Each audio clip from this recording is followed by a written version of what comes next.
the beverage today is going to be pretty interesting. I don't know how it's going to turn out, and I will explain why momentarily. But the first thing that I will do is remove the chat from the screen, even though I'm probably covering it for the most part.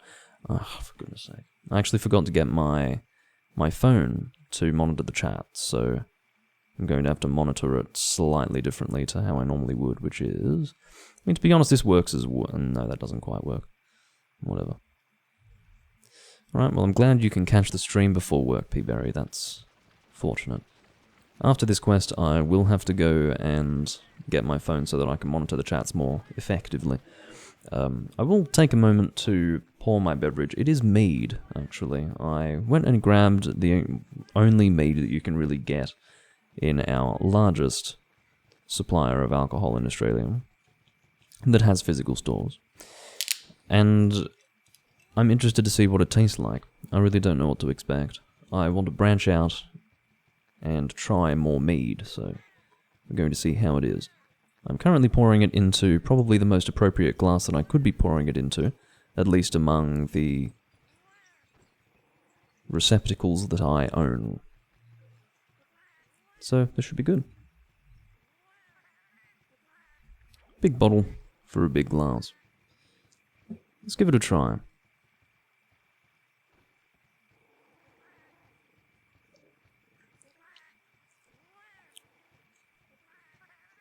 That is considerably sweeter than I was hoping. It's not too bad. It's very spiced. It's called spiced mead. And it is sweet. Now, I was very pleased when I first tried mead whilst attending a medieval fair quite recently.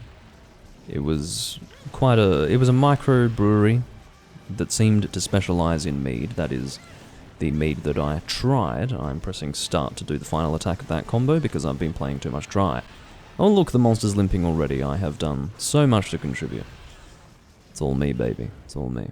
Alright, I'm just going to make sure that the game's not too loud. I'll probably dial it down just a touch. Just a touch. But you see, that mead really surprised me. And the reason why it surprised me was because it wasn't all that sweet.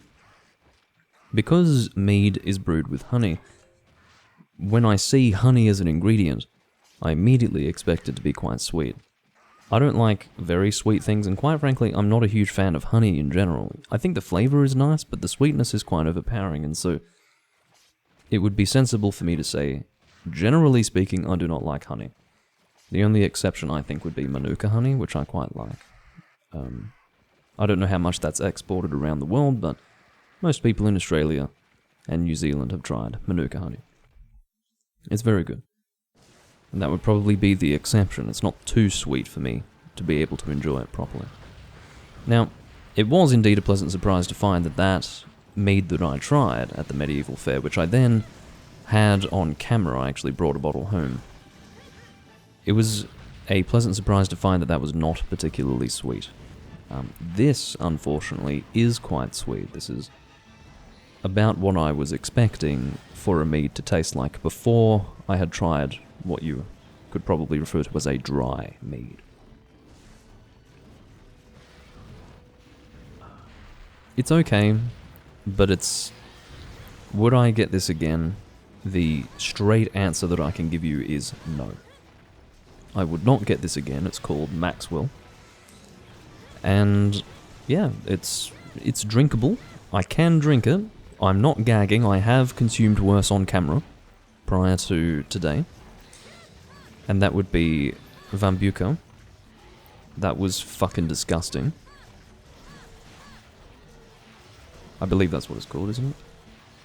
Let me just double check that I was correct in that. Sambuca. Vambuka is something else. Anyway, yeah, Sambuca, doesn't matter. There's probably multiple ways to pronounce it, but basically I had that on camera, and that was honestly one of the most disgusting things I've ever fucking consumed. It was not a good one, I would assume, and maybe it would be ill-advised to judge the entire style based on that one example that I tried on camera. But I can at least say with some conviction that that exact one that I had, was foul, and I would never have that one again. It can often be the case that the first time you try a certain style of alcohol, it happens to be so bad that you never want to try that style of alcohol again. Now, if this had been the first mead that I had ever tried, this one here, I would not have assumed that I'd like mead as a style of drink. And in fact, I shied away from it, rightly because I suspected that it would be sweet. But indeed, you can use honey in mead in the brewing process, and then not have it be particularly sweet. But it seems that they have not done that with this one, and I would also say that the spices are a bit over the top as well.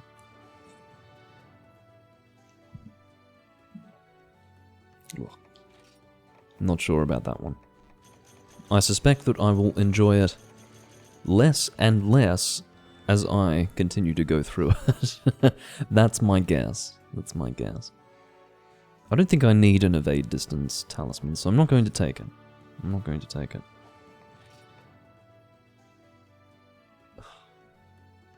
I'm not... Alright, I'll take it just in case. That was actually a Gold Crown Small Nagakuga. That was very good. I'm glad to see that. I'm glad that you are glad to see more Portable Third, Hossein. I'm happy to be recording him.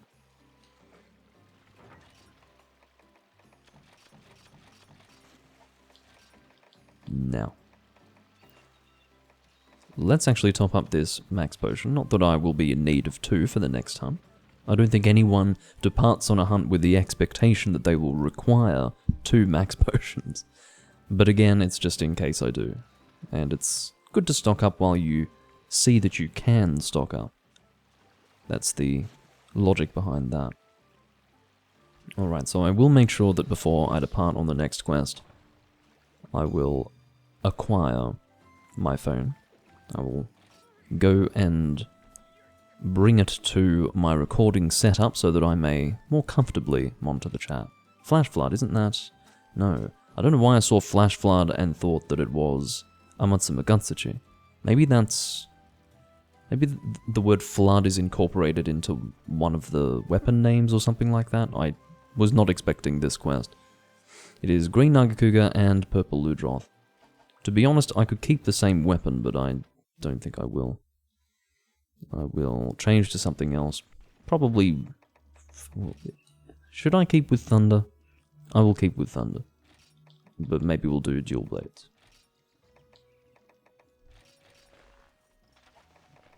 I imagine it will also be Zenoga. That's Purple Ludroth, so no, I wouldn't use Poison. That would be silly. Ironic that I was considering using Poison when we are matched up with a monster that would be really inappropriate to use Poison against. Oh well. Better luck next time. Maybe I'll use it on the next hunt. I don't often use status in this game. And for no particular reason other than it doesn't cross my mind. I need to use more status stuff.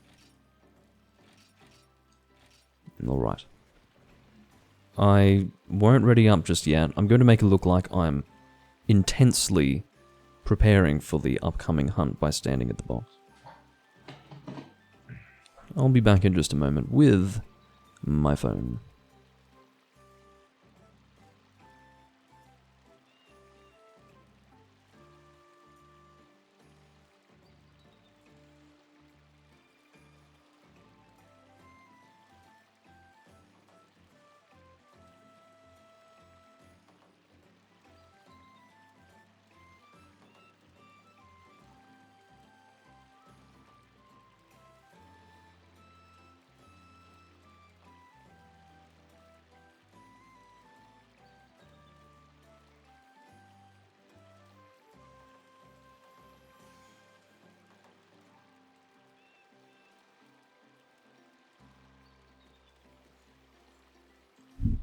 I'm back. Alright, these guys have been notably patient. I don't actually know if Kakalang knows that I'm live or not. But that's good of him to not ready up until I have readied up. That ensures that no one's going to be left behind. I have the same instinct. It's not just upon the strength of my experience of being departed without. I've always really done it that way. I think some of you can attest to that fact. Basically what I do is, just in case, I only ready up when I'm personally convinced that everyone is ready to go. Not just me. I don't ready up just because I'm ready to go. Sometimes I actually wait until everyone is ready. I say sometimes because it tends to depend on the game and whether or not I feel like I can trust the people that I'm playing with. Because sometimes I just can't. Would I trust these people? No. That's why I'm actually glad that Kakalang did what he did. So, I found it to be both courteous and conscientious. Oh yeah, that's right. I do not have the ability to resist roars with this set.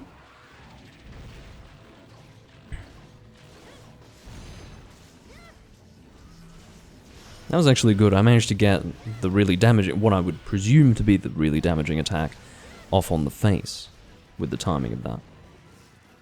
That was good. A-Gaming says he is hearing rumours about Monster Hunter World 2 being announced next year. What joy. Is that to suggest that they've done away with generational naming to the extent that we're not even going to know, really, when it enters Generation 6? Or is it going to become something akin to Pokemon, where it's just not reflected in the naming at all, and you just have to know that a new generation has begun? I say that partially ignorant of how it even works. Well, entirely ignorant of how it works, actually. I don't know how Pokemon generations are determined. I'm going to assume that it is not in any way reflected in the naming. But there must be a logic to it. Otherwise, how would people be able to work that out? And if there wasn't a logic to it, it would probably be contested. People would probably disagree with whether or not this is 4th or 5th generation, etc. But anyway, that might end up being the situation with Monster Hunter.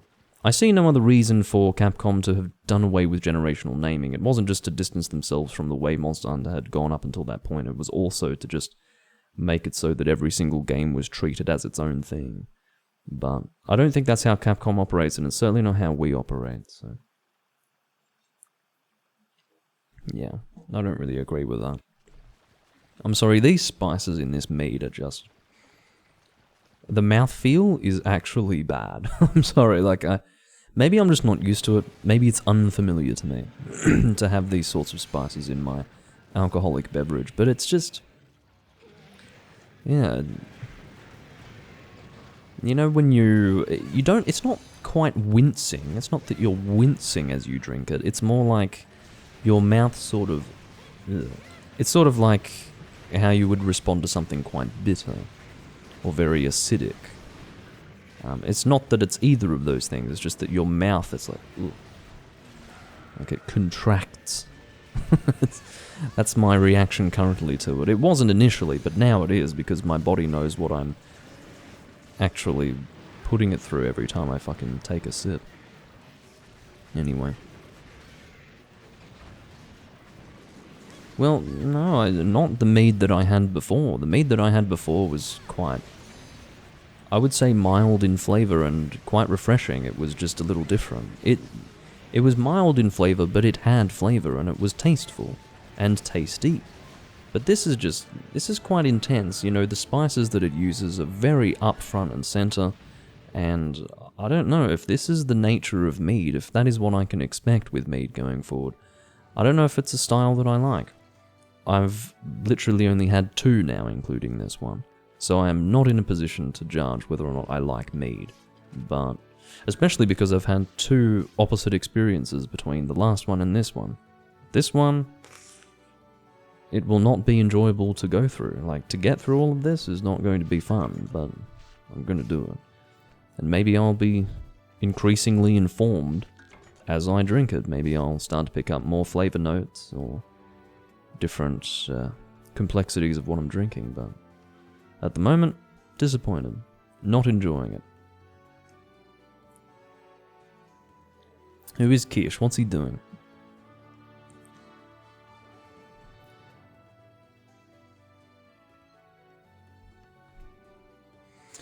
Oh, apparently we've been expecting an announcement relating to Monster Hunter due to Japan's gaming show. I don't know what Japan's gaming show is, but perhaps the fact that I don't know what that is makes me a subhuman cockroach. But maybe that's going a little bit too far, but maybe it is.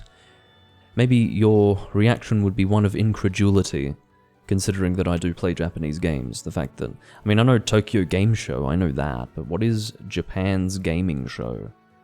I don't know about Japan's gaming show. I assume it to be an actual thing because it's written in capitals, Japan's gaming show. But anyway. Oh, Tokyo Game Show, that is what it is, okay. I thought Japan's gaming show was, because of the way you had written it, yes. Anyway. All good. I wasn't leading up to a sick burn, by the way. I genuinely thought that it was called Japan's gaming show.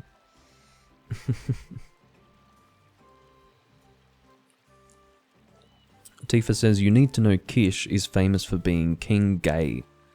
Well, I'm sorry to hear that, but I don't think that's enough for me to kick him at this stage. Especially considering that it's not my room, this is Kakalang's room, so... Quite frankly, it's on for the young and old. This could just be a chaotic, totally disjointed mess of a room, and there would be nothing that I could do about it except to leave and try to find a better place to hunt. At the moment, I'm actually pretty impressed with the quests that are being put on the board. They're all different. We've had 2 double quests. Well, I guess 2 of them did feature Green Nagakuga, but still, now we're moving on to single Zenoga, which is quite different from those 2 things, and, you know, at least it's not the same thing on the board repeatedly, or something particularly boring being put on the board. In other words, I'm pretty happy with what's been put up so far. I might go... No, I'll go ranged. I haven't been going ranged enough, have I? So I will do that. Maybe... Yeah, we'll go bow. I'd say ice spread, whatever that's going to entail in terms of weapon choice. What am I doing? Spread. So we're going to do load up first, because that makes it easier for me to see what I'm going to use in terms of weapons. I think it... Oh, I actually think it's this. I actually think it's Ukanlos. Yeah, it's Ukanlos. How about that? Now, it's not very impressive in terms of elemental damage. It's only 90 inflated element, but it's still dealing elemental damage, which will be appropriate for Zenoga, and it has high roar, so I would actually consider this to be a reasonable choice. That's my opinion. No, this is not Freedom Unite, unless it says that in the title. Oh, I'm sorry. So the reason why it says that, you can see that in the title it says Portable Third, but the game is listed as Freedom Unite. That is my mistake, and I will fix that at once. Phrasing it as a question, however, as if it has somehow confused you to see Portable Third both in the title and in the stream, but not in the game listed on Twitch, is kind of funny. I mean, as if you're not quite sure why it says that. What? Yeah, but thank you for drawing it to my attention anyway. It seems that that so-called King Gay individual has lost their space in the room. I don't know if this is being argued about or contested in the chat, because I currently have the chat disabled, and at this stage, I have no intention of re-enabling it. Yeah, I'm playing both at the same time.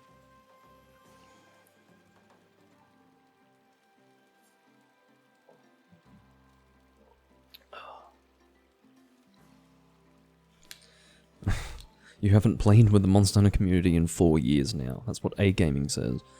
Well, I can tell you that there's been a downward trend in all communities. There's just been a downward trend. Of what, Doomlink? Quality. Quality. And probably an unclear word to use, but I guess you're more likely to run into idiots, we'll put it that way. And it's been that way forever. It's always been on a downward trend. And in every single game, I wish it were just particular games where idiots were attracted to it, but no, And I should really clarify what I mean by idiot. I don't mean someone who's bad at the game. That's not what I'm talking about. Because I do realize that that would be the immediate assumption. Oh, Doomlink just means bad players. No, I don't mean that. Like, you can expect that there will be new players all the time in Monster Hunter. And that probably will never change. I hope it never changes. I want people who play the newer games to be attracted to the older games enough to give them a try. I'm not talking about noobs, per se. I'm referring to people who are either extraordinarily discourteous online, or people who just behave in a way that literally makes no sense to the detriment of everyone else. That's what I mean. That is quite common, and the frequency of that occurrence has just gone up in every single Monster Hunter game, pretty much since I've been playing online Monster Hunter. It's just gotten worse and worse and worse. Some may argue that it's just me becoming more sensitive to it, but no, I can assure you I was extremely sensitive to it from the beginning. I used to go off on people about it from the beginning, so I haven't just suddenly developed a set of moral standards. I'm just saying, like, you know, an example of the behavior that I mean is shooting pellet online, departing without all people in the room, stuff like that. Yeah. It seems I forgot to sit in the water. Alright. I'm going to use a max potion. I do not have an ancient potion here, so that means I'm going to suffer with my current stamina. It has to be said that if I need stamina at any time, it would be when I'm using charge level 4 bow, and I have no stamina skills on this set. This is going to be a sad day. Wouldn't be the first time. This is not exactly novel, what you're seeing here. This is just another day of Doomlink with not enough stamina, using something that really needs stamina in order to work well. So, yeah. That was also horrendous accuracy. I can't believe I'm doing this to myself. I hope this monster dies before I lose any more stamina, because that's going to be really unacceptable.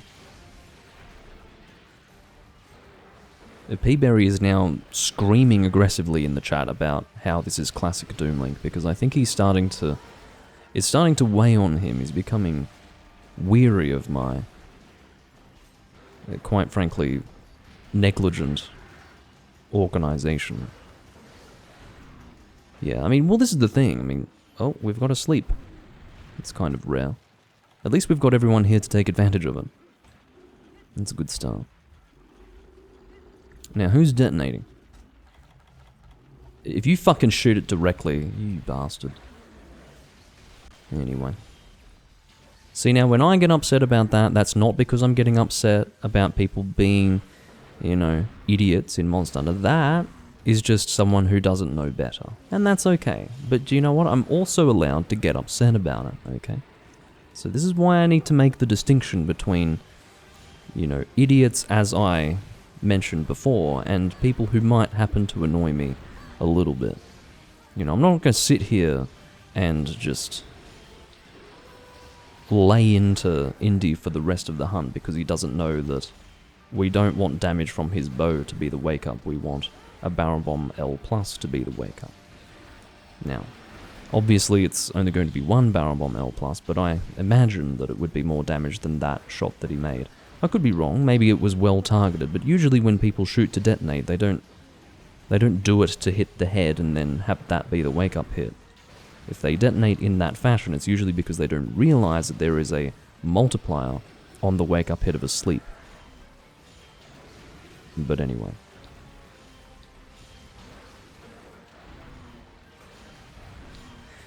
How could you even suggest that I would... Well, you were suggesting the opposite. I would never consume a well-done steak, and quite frankly, it takes too long to do that. I've never really liked steaks. I've never bothered with steaks, even going back to Freedom Unite when I was first playing that game, and also Try when I was first playing it. I didn't take much time to consume steaks. It didn't interest me, you see. Because you had to eat.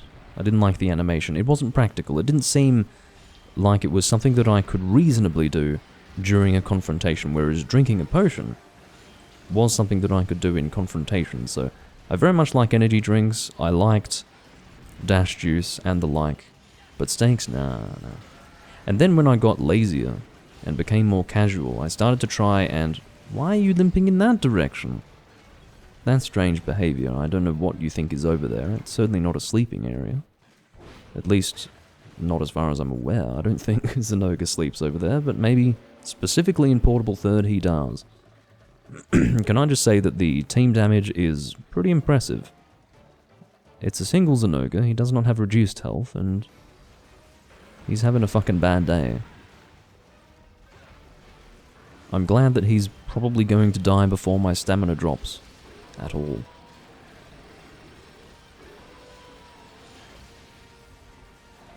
Stop limping. You're just prolonging the confrontation. I swear, there is at least one person here who has speed set up. I believe it's Kakalang. He could have speed set up a fucking shock trap and made this a really quick hunt, but... And I suppose I shouldn't hold it against him. Oh god. What is going on with that host? That's quite terrible. Maybe it is based on who enters the area first, because the host, or rather my connection to this monster, changed drastically as we entered this area specifically.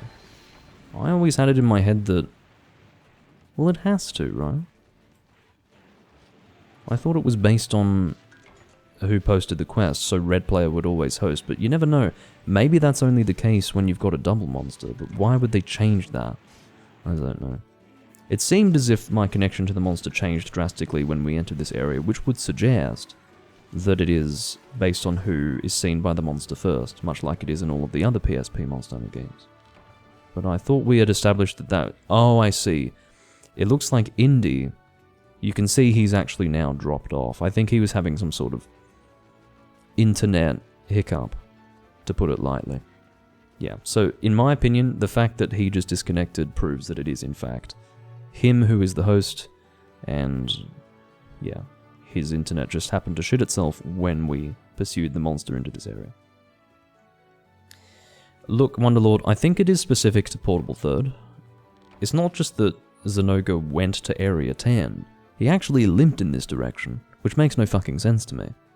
I have no recollection of Zenoga limping in this direction, but that's probably because, you know, I've fought him in so many other games that I don't remember that. Weird. Got a Wyvern Stone out of that. Again, I could imagine fighting him in Area 10 if it had been a really long drawn-out hunt and he's just, you know, going from one area to the next, and he finally went to Area 10 or something like that, but no, he limped there. It's really strange. It might be normal in the deserted island in Portable Third, but I'm just more used to fighting him in the forest in Portable Third. My guess is that's what it is. Because I'm quite sure he doesn't do that. In fact, I'm certain, absolutely certain, that he doesn't do that in 3 Ultimate. So it must be Portable Third specific, relating to the deserted island, but I probably usually fight him in the forest, and I will tell you why I usually fight him in the forest. It's because the double quest, which is best for Skymeralds, is in the forest. So that would be why it's unfamiliar to me, and no doubt unfamiliar to you as well, Wonderlord.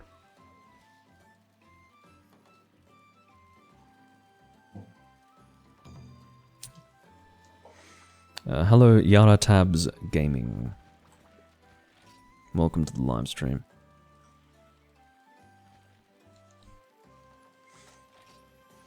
Tropical Volcano. See what I mean? These quests are all pretty fun. We will bring a water weapon because that is an appropriate element for both of those monsters.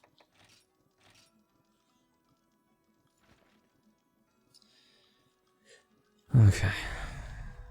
Longsword? Shall we do longsword? Just something a little different. I'm not much of a longsword guy, but again, it's not something that I use all the time, so I think that would make it a little more fun. I actually don't recall the last time I would have used a longsword on a Tigrex, so that's another aspect to this weapon choice that makes it kind of fun.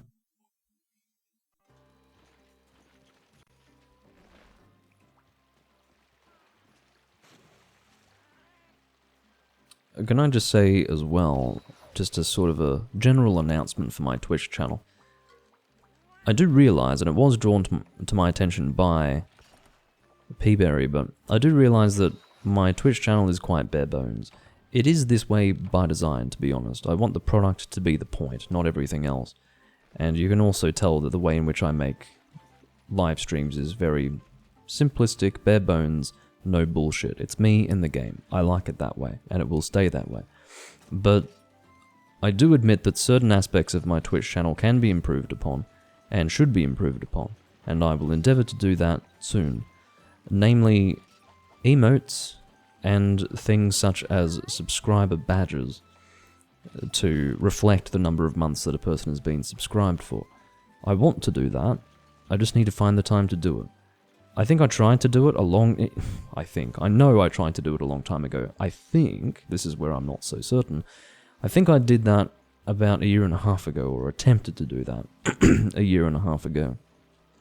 But I was having difficulties. Basically, I wanted to use the HD icons that I had downloaded for Monster Hunter Freedom Unite, and to use those icons, because it's easy, they're already, transparent background, icon format.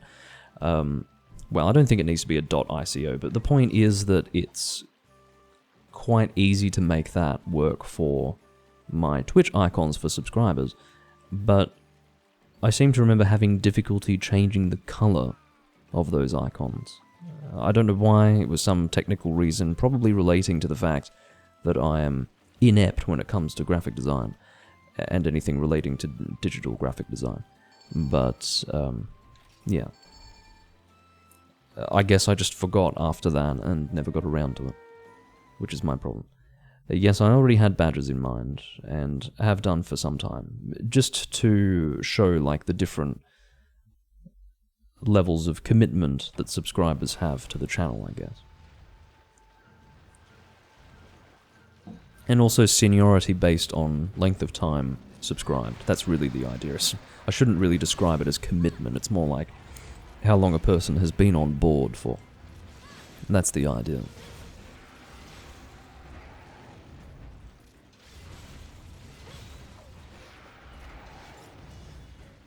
We've got a shock trap going down immediately, and without all hunters present, which is both unnecessary and borderline incomprehensible, but anyway.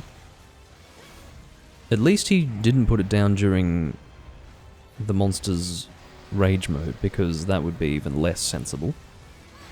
Because when the monster's enraged, it gets out of the trap even faster. So I guess I can at least say that it could have been timed in a worse way. That's the only... what's the word I'm looking for? The only praise that I can give for that strategy. Can I just say it feels good to use a proper longsword again? A longsword where the charge gauge actually depletes, as opposed to Monster Hunter Tri. It just feels more meaningful. I'm sorry, Monster Hunter Tri longsword does not feel meaningful. It just feels like pure cheese. It's fucking mozzarella cheese in a Wii game. And I'm sick of it. I continue to use it because it's very effective, but I don't like it. I don't agree with it, and I think it's silly. I was a bit on the fence about it back when Tri came out, but nowadays, I'm sorry, it's really stupid. Why I am apologizing for it, I don't know. I typically don't apologize for my opinions, and quite frankly, I'm not going to start doing that, so I will get out of that strange verbal habit immediately, as of right now. The longsword not losing its charge as you use it in spirit mode, or as you're doing spirit combos, I should say, is stupid. It makes no sense, it ruins the balance of the weapon, and it puts it out ahead of so many other weapon types, of which there aren't even that many in Tri, which is also a mark against that game, that it makes the weapon less enjoyable to use, you know. Whoops. Being distracted by the chat while I should be hunting the monster. Seems like Indy has taken it upon himself to solo the Steel Urugan, who is the other monster. I have to say, Brood Tigrax, or Black Tigrax as he was known when the game came out, was one of the highlights of Portable Third, not just for me, but for most people. So Zenoga and Black Tigrax, I'm telling you, huge love from the community, myself included. Brute Tigrax, just the intensity of his roar, and the way that he made an already fairly intimidating monster even more intimidating, was both endearing and exciting. And there were so many things about Portable Third that was so exciting when it came out. I honestly deride those who cast Portable Third in a bad light. I think it's okay to not appreciate certain things about the game. I understood at the time and still appreciate the fact that it is very easy, and maybe some people don't like that. But there was so much about this game that was genuinely exciting and new. Because I appreciated it for what it was. It was showing just how much more could be done in Monster Hunter. You know, the way that all of these third generation weapon types that were not featured in Tri were getting all of these new features. And to be honest, that is one thing that I think has always been a positive thing in Monster Hunter. It is the way in which weapon types have evolved. That's one thing that I can generally agree with in 5th generation. I do like... No, sorry, in Monster Hunter World. I shouldn't say in 5th generation, because I think Rise made a lot of mistakes when it came to weapons. Weapon types, that is. And... yeah, so I suppose I really mean Monster Hunter World. Oh my god. Let's just at least take advantage of this trap. I will leave once I have finished taking advantage of this trap. The point is that it would be a waste of this trap not to use it. Oh, is that... that is a dead Steel Urugan. Wow, okay. I wonder if Kakalang realizes why we're here. He's probably like, why have you just changed targets? Well, yeah, I mean, the depth of Rise's mistakes really can be summed up in the fact that they even fucked up the weapon types. I mean, what the fuck were they even doing when they made that game? Anyway, there was so much about Portable Third that was really exciting when it came out. It just doubled down on everything that was new and interesting about Tri. So, yeah, the fact that people can sit back, and when I say people, I usually mean the Monster Hunter community in Hunsterverse. The way they just sit back and shit on Portable Third as if it has no value and no meaning, I mean, it feels sort of elitist, but I can just say, look, you weren't there. Clearly you weren't there, and you didn't experience it as it was new and exciting and just bringing so much to the table that enhanced the monster hunting experience. Did it detract from the monster hunter experience in certain ways? Yes. But a lot of people who haven't been hunting for a long time, who have become prudes, who only play 1st and 2nd gen Monster Hunter, actually turn their nose up at this game. And I think, like, really, I'm going to leave it there so that I don't actually offend anyone, because I do have some choice words for people like that. People who act like prudes, although they don't have the personal history with the series to really justify that sort of closed-minded behavior. So, yeah. That's just me. One thing that I've noticed is just personal inflexibility when it comes to the changing of tactics. So, you know, the tactics that you've learnt for 1st and 2nd generation that worked really well, because, for example, there were so many things that you could take advantage of in first and second generation. So many things you could take advantage of that were quite frankly just bad game design. The fact that you can't take advantage of those things anymore, or the fact that the weapon type doesn't work in quite the same way that it did before. They're just like, no, I'm not interested. Blah. Just extreme inflexibility. And I have to say that there is a distinction between my grievances with 5th gen and people who are just inflexible when it comes to change. I think there is, I would say that probably 70% of the people who take issue with Portable Third today are people who are just inflexible, like totally inflexible when it comes to changes in Mondstadt. But I do remember the people who turned their nose up at Portable Third back then, and they were those people. They were the ones who had really put so much time into first and second generation that they had become stuck in their ways. They had discovered the sweet spot, the way to perfectly play those games. But you see, that didn't carry over into third generation. You know, the rigidity of first and second generation, a lot of that was not there in third generation. And I have to say, it's not like it wasn't still rigid, I think, and the fact of the matter is that people who are used to fourth generation who come to third, they sit there and go, oh, this is so clunky. Well, not clunky enough for some people, obviously. There is a wider argument to be made about all of what I've just said. I worry that the way in which I have made these points will suggest that I don't understand the arguments on the other side. I actually do. It's with a full understanding of those arguments that I say what I've said. But yeah, I will at least cap off this discussion by saying there is a wider discussion to be had, and it is probably more nuanced and complex than I have suggested with my dismissive arguments against those who turn their nose up at Portable Third.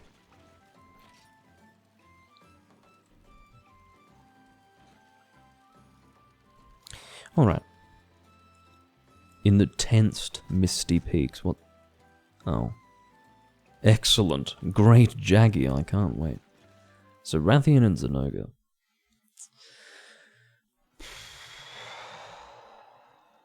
There isn't really a common weakness here, so I'm going to go Poison. I said that I would use Poison and I forgot to use it, so let's do it now. Poison Dual Blades because that's what I was wanting to use before. Venom Wings. You can see that the coloration is strangely more like Baleful Giganox. Anyway. I will not disagree with you that Great Jaggy is great, because it is in his name, so... No, I will not argue.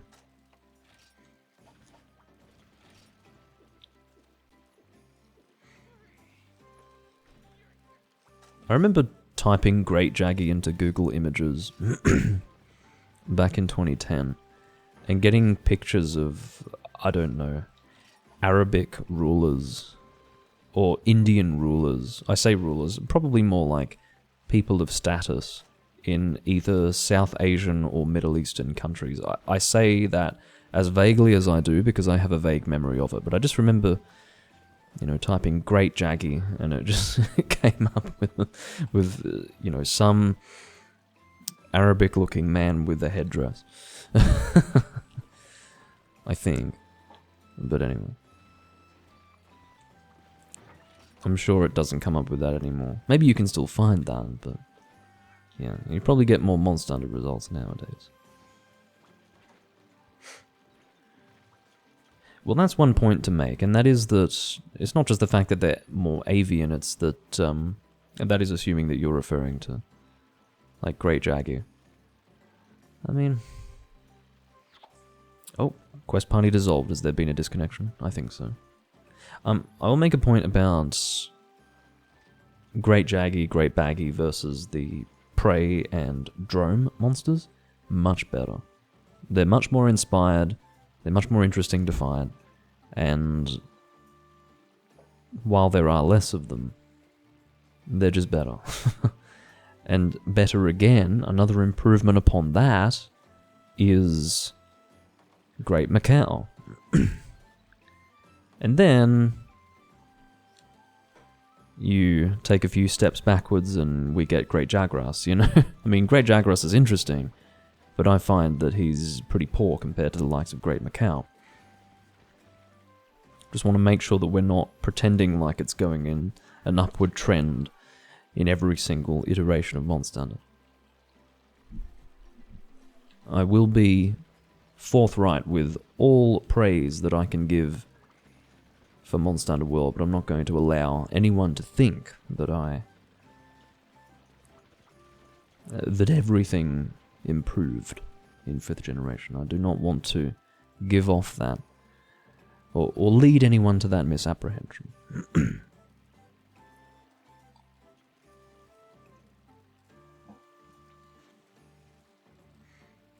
Although I didn't mind Zitsuyaku. I think that was his name, wasn't it? Zitsuyaku?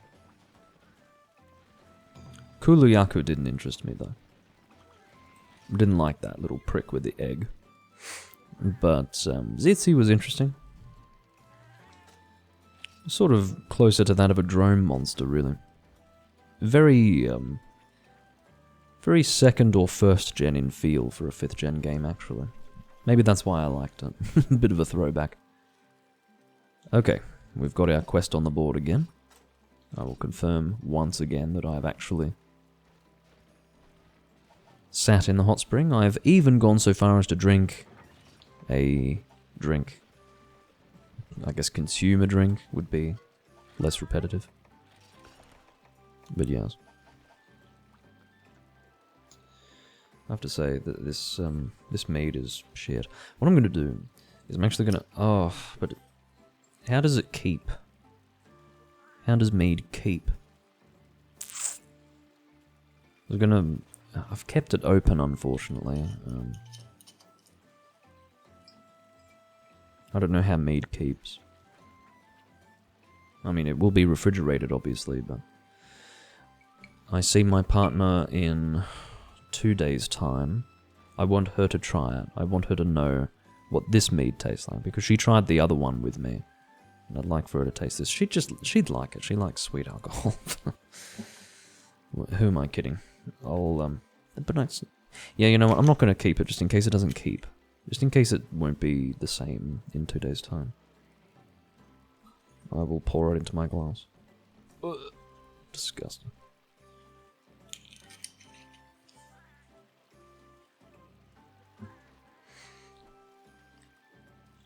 I don't know what the delay is, but we've really been taking our sweet time. Well, I realised that initially the delay was connection related. But I think since we've seemingly resolved that, it's been pretty slow going. Alright, let's go.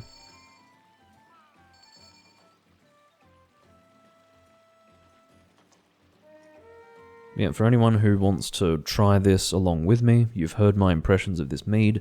It is Maxwell Spiced Mead, with the further comment of made from pure Australian honey.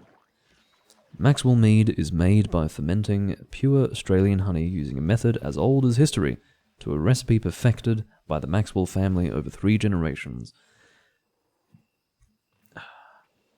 That's what happens when you drink alcohol. Or, well, carbonated alcohol, which this is not particularly. Like, this is not very carbonated at all. That's one of the things about mead that I quite like. There's almost no carbonation to it. Feels a little bit more traditional. But yes, you do get a bit gassy. In ancient times, mead was nectar to the Greek gods. To the Vikings, it was the honeymoon drink, who believed it had the virtues of an aphrodisiac. I see. I might be getting it on after this glass. Maxwell Spiced Mead has a bouquet of honey and citrus, plus an added zest from the spices cinnamon, cloves, and nutmeg, which carry through on the palate, filling the mouth with a complex and satisfying array of flavors. Traditionally served hot, not boiling, to enhance its aromas and warm the soul, it can also find uses in the kitchen as an ingredient in cakes and fruit pies. Try serving it chilled with dry ginger ale, ice, and mint. Huh. Tempted to try it hot. When it says not boiling, I understand what it means. I've prepared mulled wine before. You just want it to simmer, really. You certainly don't want it to boil. It starts to cause the alcohol to evaporate.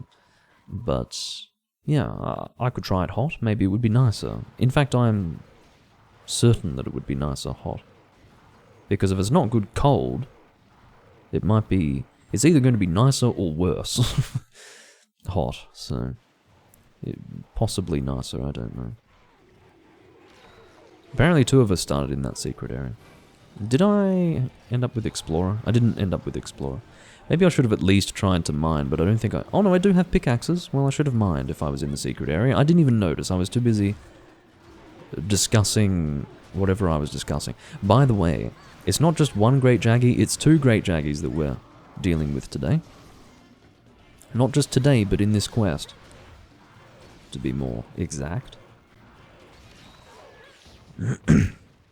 Yeah, I don't like that generic term, today. I don't know why I used it. It's most commonly used in servers. Is that all for today? I'm just like, you mean for today? That's actually not like the worst use of it. There's one that really pisses me off. Do you know what? If you say for today, it works better, but if you just say today, is that all today? That's what annoys me. There's something about that just...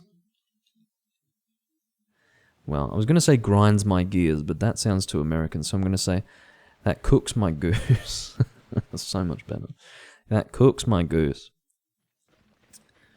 Ugh.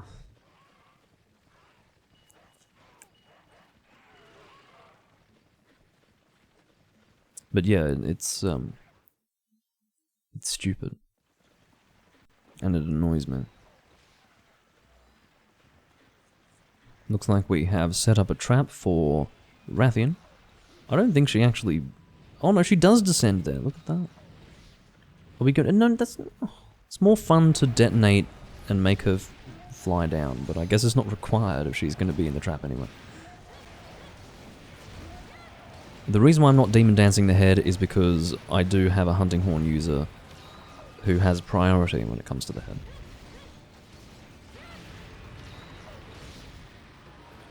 Okay, I was about to say that I had iframed that roar, but in fact, I have hearing protection in effect, courtesy of the hunting horn user's contributions to the team.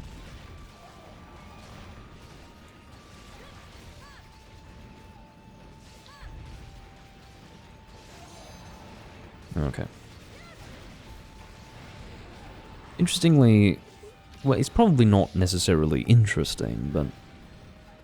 Or rather, my use of the word interesting is to suggest that it's ironic, but I don't think it's necessarily ironic.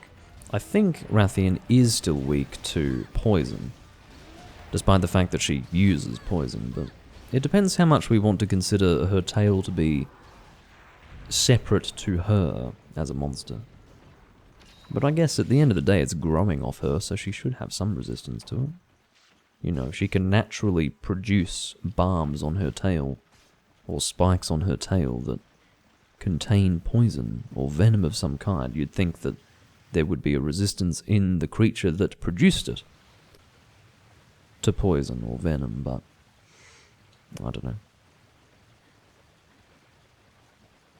Yeah, his claws have it. I don't know. Maybe they just dunk it in poison. The reason why I say that there's a little bit of a distinction there is because you do have monsters that literally breathe poison. Monsters that are obviously far more closely related to the poison element than, say, a Rathian and a Rathalos. So, I don't find it either contradictory or ironic that they take damage from poison, because it's not the same as a Giganox, for example. I agree, I think the Wrath monsters look pretty good in Portable Third. It's because Portable Third and 3 Ultimate are probably the most colourful Monster Hunter games. They're extremely colourful. But the funny thing is, the fact that Portable Third is as colourful as it is was something that I ended up associating with Portable Monster Hunter. As soon as Portable Third looked the way that it did, when I saw that 3 Ultimate was extremely colourful and bright, it turned me off. It totally turned me off. I was like, this just looks like a Portable Monster Hunter. Well, little did I know, I've told this story before, but I was so out of the loop. I was a bit, I suppose at the time, like thinking, you know, back in 2011, I was winding down my try-play, I was picking up the first Dark Souls game, you know, I wasn't really keeping track as much. I didn't actually realise that Monster Hunter 3 Ultimate was a 3DS game initially.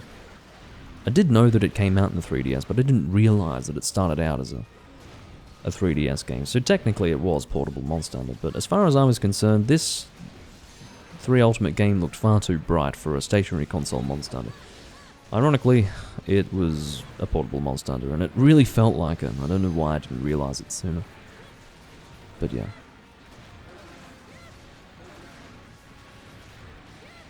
What, you think 4 Ultimate is brighter and more colourful?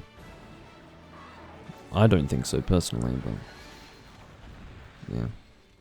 Oh, you're referring to... Sorry, I didn't realise that you had commented something before. You're referring to Garuga when you mentioned that. So Garuga doesn't get poisoned, and that's only in his tail too, doesn't hold him. Maybe... no, maybe that was in response... I don't know. Doesn't matter. Whenever I comment in a live stream, I clarify the point that I'm making in full, rather than having it be a response to something being said by the streamer, because the reality is that you do have a delay and you also have multiple discussions taking place at times, so can be confusing if it's not clearly defined.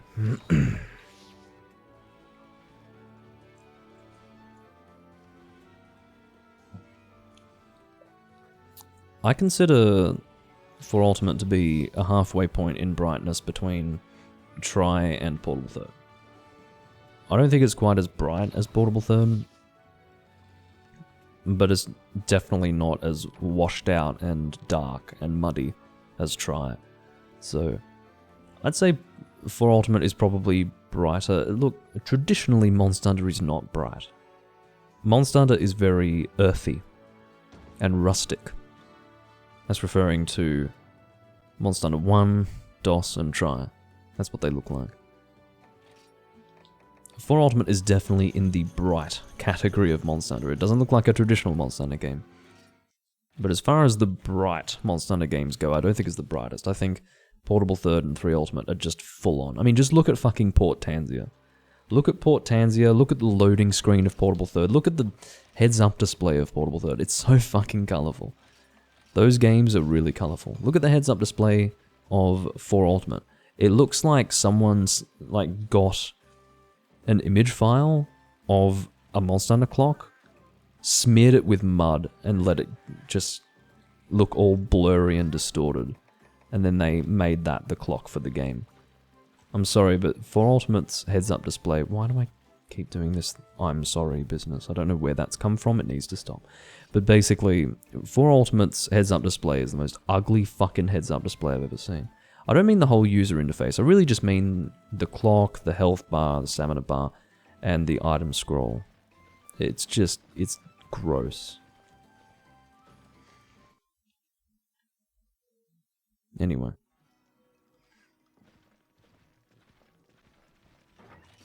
I didn't actually see what that quest was. I did, but I didn't commit it to memory, so... It's like when you check to see what time it is and you didn't actually look.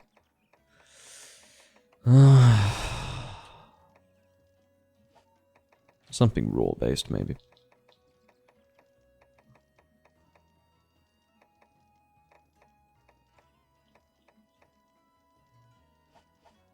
Will hammer be appropriate for it? I really don't know. Genuinely unsure. Not horn. Hammer.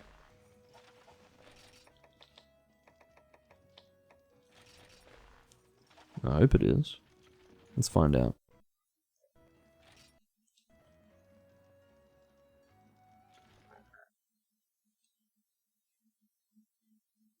If hammer is just totally inappropriate, I won't use it, but...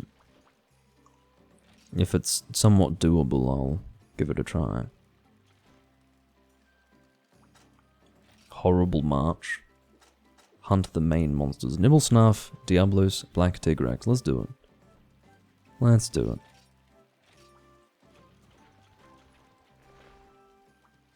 I do recall that in my old friend group, which I had acquired and then... Well, I acquired the friend group, or joined the friend group, was a participant in the friend group as of the release of... Well, slightly before the release of Monster Hunter World. I could not have explained this in a more convoluted way. Let me just start from the beginning. My old friend group, which I began or was involved with in the early days of Monster Hunter World and slightly before, we had a friend who had made a set in Portable Third and it incorporated this helmet. And he was very impressed with the appearance of it. And we're like, mate, you've got a Dorito on your head. And he was quite... he was nonplussed by that reaction. We called him Dorito Head every time he used the set, and he was rather downtrodden by the fact that we said he had a Dorito on his head, but he thought it looked pretty cool. Anyway, that's story time with Doomlink over. It's not a cool helmet, what do you mean? Look, it depends what set it's being used with. With this set, it looks very much out of place. It's too wide. It's silly. Look at it. Do you see what I mean? It doesn't sit properly. And it was the same with his set. It just looked like a giant metal Dorito.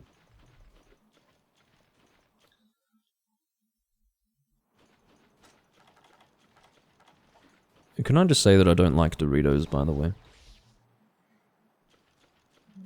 Doritos were definitely present in my childhood. Not in my household, but, you know, people that I would interact with in my life, shall we say. And I never liked them. I thought that they tasted weird and not pleasant. They were just... ugh.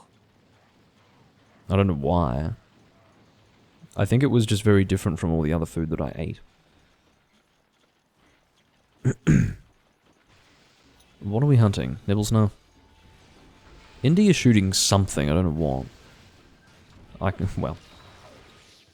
I mean in terms of a target, not in terms of an ammo type. I can see he's shooting at normal level 3. His ricochets and certainly not making contact. That's the thing, if you're good with aiming your ricochets, definitely use PS3. Go for it. But otherwise, PS2 is the way to go. That's called not timing your upswing very well, but somehow I managed to not take a hit, which was a surprise to say the least. Almost can't believe it. That was a bit of emulation, or emulator shit. Well, let's just put it this way, my emulator shat itself, that would be a less muddled way of explaining it. Thank you, Doomlink. Trying to find a comfortable position to sit in. We should probably put down a bomb. He's doing a lot of charging around. Oh, I can't get it down fast enough. Look, no, I've got a gunner here. He's just going to detonate the bomb. Fucking hell, why did I do that? Maybe he will show some restraint, given that there is actually a bomb here. I'd say that's unlikely. I'm not sure what Cackling was trying to do with the other... Here we go. With the other Sonic Bomb. Okay, he ate it, finally. Well, not really finally. I guess I've finally been able to use a bomb on him, even though I should have done it from the beginning. Alright. I can see Cackling's fishing him out, which is good.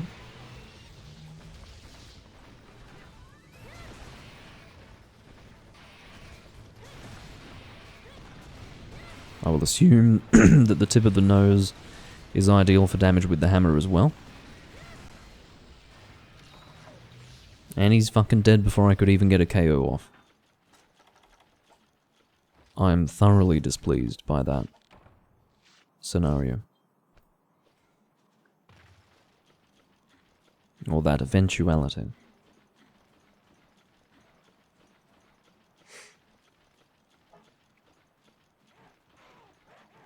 I suppose the Tigrex horn has a heat res song because maybe it's acknowledged that Tigrex is most comfortable in hot environments. I don't know.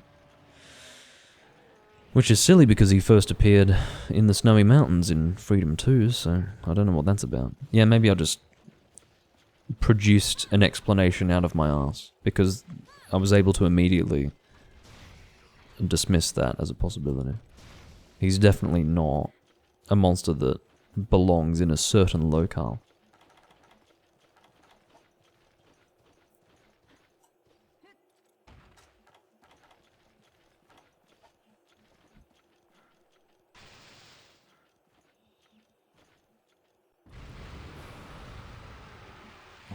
Detonate the bombs!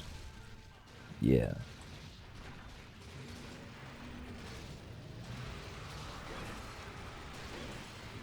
Yeah, I should have been able to predict that. Bouncing off the horns while doing just a standard circle jab. I don't know if these guys think it's fucking first gen or what. It's a bit hard for us to do anything, but I suppose they're doing good damage, so power to them.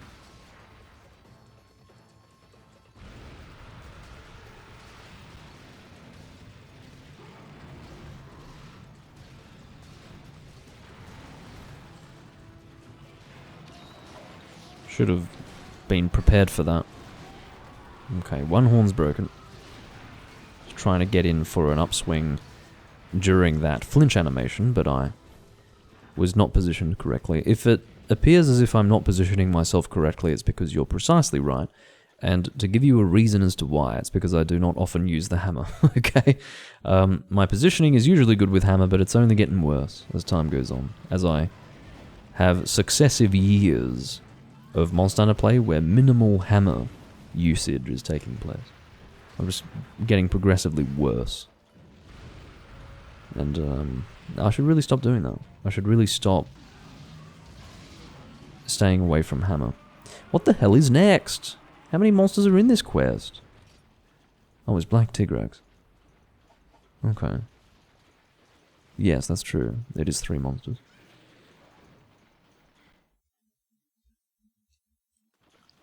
I don't remember where he starts. I think he starts in Area 4 or Area 3. Is it 4? No, 5 or... I can't remember the area numbers. I think 4 or 5, if I have the numbers correct. No, definitely not 5. I've got the numbers totally wrong, sorry.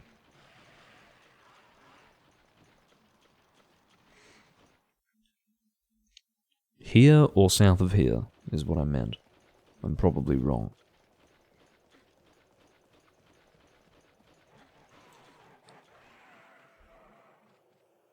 I'm beginning to realize that I have no earthly idea where this monster will spawn.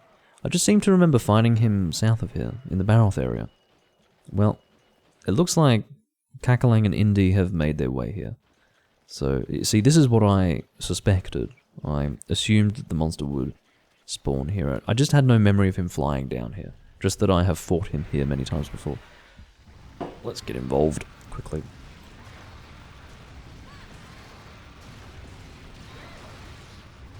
If we can get a KO in the trap, that would be excellent. I do have Knockout King. Ugh, whatever. We'll go for an upswing here. Just a little hit there. See, I was really banking on a KO at that point. At that point. I was hoping for an additional turnaround there. That's why I went for the upswing when I did.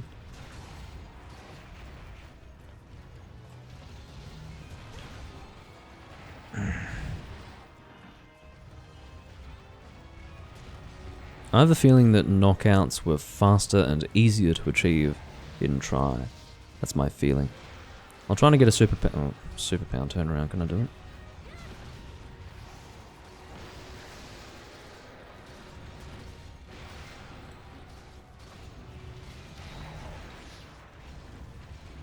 I haven't the stamina for this hammering business, as you can all plainly see.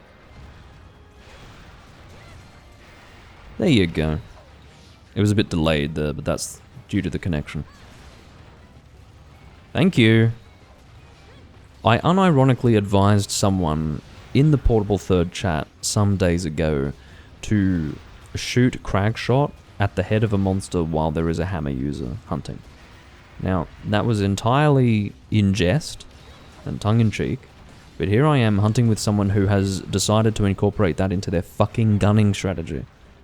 I want to smack that person with unrelenting ferocity. Like, seriously, get a grip. Oh, that was excellently done. I'm glad we didn't have to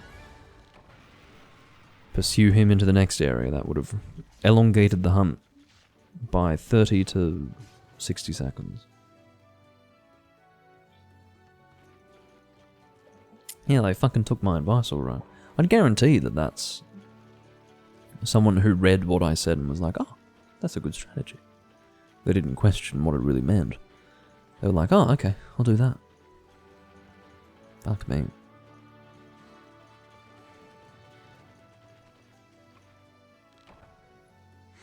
Indy has broken off again. I think he was the Wonder Boy shooting Crag. Good for him. Yeah, he seems to be having issues with his internet. I'm just glad that it hasn't resulted in problematic hosting for me, as far as I'm concerned. The connection to the monsters has actually been pretty reasonable during this recording. I'm happy to see that.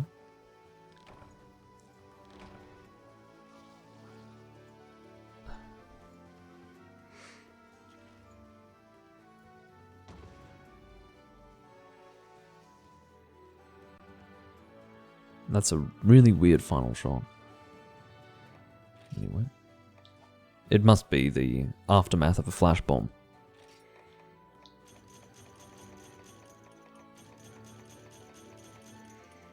He's done. Okay, well, on this occasion he's done, but he's left a few times now. Or disconnected a few times, so. I definitely wouldn't have assumed that he's done. But thanks for letting me know. Now I don't have to wonder. Alright.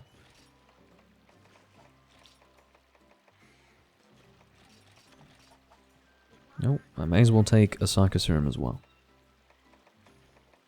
Here we go.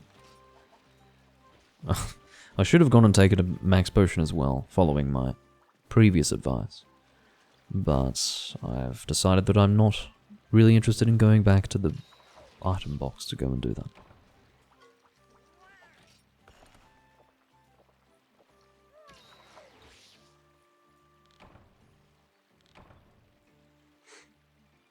Sharpshooter. With the understanding that I now have Sharpshooter, maybe I should go normal heavy bowgun for the next hunt that we do.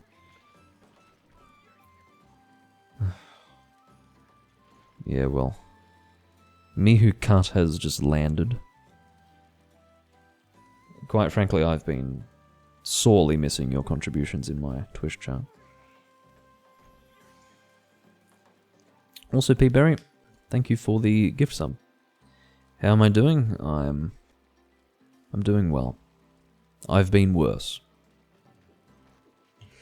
I've definitely been worse. Now, given that neither Kakalang nor Horax have posted something, maybe I will take the initiative. To be honest, I think it was India who was posting all of those quests, so now we're just sort of sitting around going, what do we do now? I think we'll... well, I don't know what we'll do. Something that looks fun is what we will do. I just need to find out what that is. How about I look through the event quests?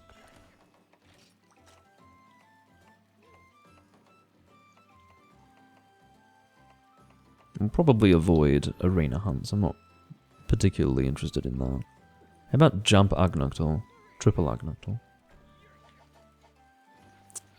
Yeah, so it's triple Agnoctor. Kakalang will be able to hear that, and if he wants to, he can communicate that to the third hunter. It's up to him. Some kind of water weapon would be in order. Let's go Greatsword. I can go either Greatsword with sharpness +1 or without. Let's see what would be most appropriate. Evil Gathering Cloud. I think with sharpness +1 would be ideal for this greatsword, to be honest with you. Because that's looking really pathetic, that sharpness. Let's at least get some white. Oh my god. Hold on. Evil Gathering Cloud. Oh, it doesn't have white. Well, I guess we'll have more blue. Awesome. I suppose the real issue here is that it doesn't have critical draw, which is upsetting, but it's still appropriate enough. It is not Glacial Argonautor. This is Volcano-based Argonautor, and you can see that he has a red appearance. They do have separate icons for those two monsters. Oh, we are not doing... when you say puppy hunt question mark, is that asking if I'm going to do puppy? Or is that you wondering what it is? Anyway. There are some event quests that I have there that are downloaded. They're custom ones. Oh, you were suggesting Glacial Argonautor. Okay. I don't mind doing that. I might advertise the fact that we have a free space in this room. Oh, damn. I expressed an interest in playing online. Oh. Okay, so I expressed an interest in playing Monster Hunter Freedom 1, and this is what I got. This is what I got. So, anyone want to hunt? Me is just farming ores again, dude. F1 hunt ping me. Sorry, my uncle in Indonesian calling.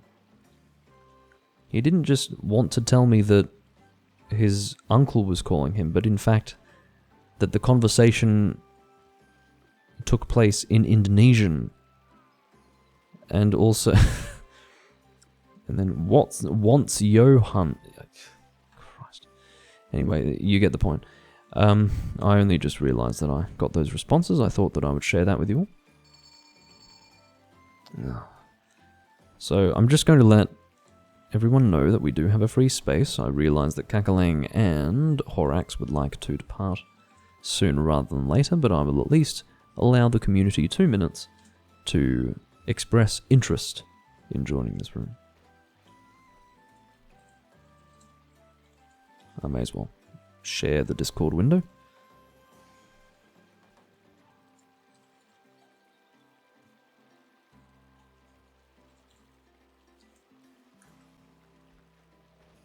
Alright.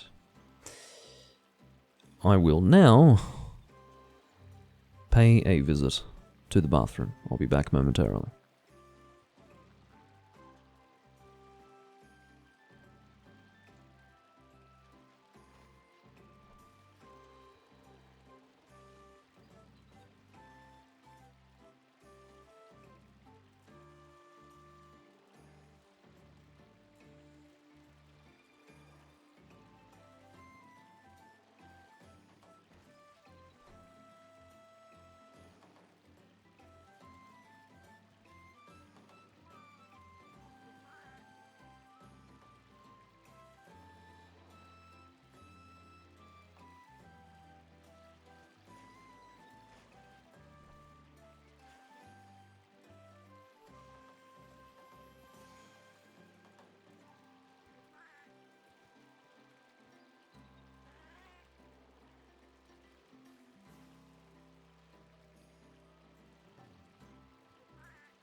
Yells in the chat says, Dragon is superior to water for vanilla Argonautor.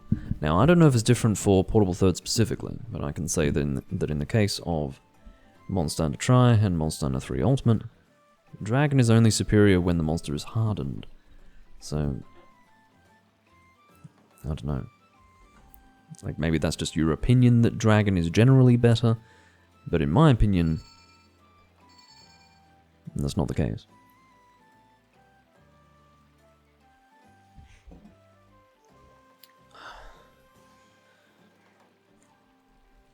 Does anyone want to express any shock or surprise that Mihokat is a Rise player? Anyone at all? Alright. Alright, I'll get that max potion. Fine.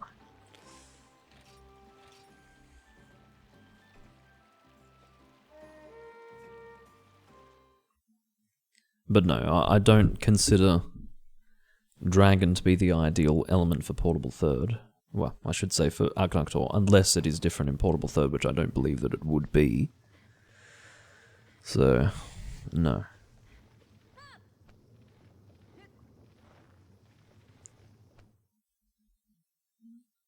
I don't think you have yet to explain to me what DXD means. It's clearly not High School DxD, the anime, so what kind of face is that? Like, it must be a face. I can't imagine that it means anything. I don't think it's an acronym, so what is DXD? And I would also extend the following question to you. Do you realize that when you type DXD, nobody knows what you mean? Like, what do you mean? Anyway. Okay. If it works for you, then power to you. Well, that was scary, but also entertaining.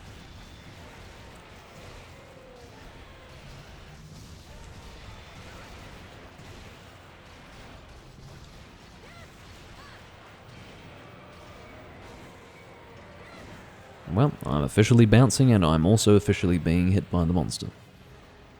In a stupid way.